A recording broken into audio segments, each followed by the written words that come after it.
Asta e fusta aia, de-aia am rupt eu ațele.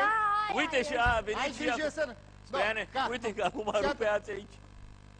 Stai să o mulge pe ea. Dar nu, eu la cruța. Fii atent, fii atent. Hai să o hipnotizăm pe cruța. Uite aici rețeta. Băi, lasă-mă, stai să încep prima oară. Haide mă că te las. Stai acolo. Că mă așez aici. Bianca, du-te la locul tău undeva. Cruduța, uită-te în ochii mei să nu râzi. Te hipnotizez. Deci, uită-te atent. Bă, uită-te, nu poți să uiți în ochii mei cu ochii închiși. Așa. Uită-te în ochii mei. Taci de gură, bă, terminați. Eu povesteam de neamărie. Uită-te, lasă-mă să se concentreze. Deci, nu râde. Că vrea să ia limba. Plângi. La a treia mea bătaie din palme, îți dai chiloții jos. 1.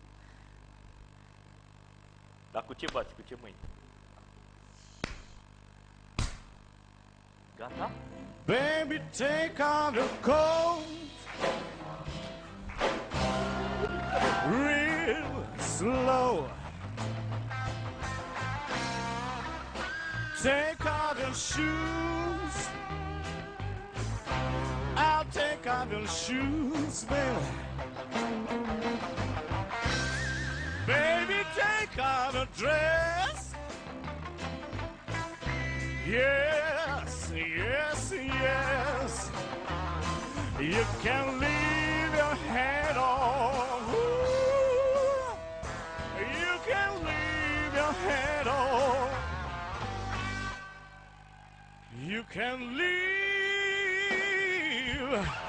your head on.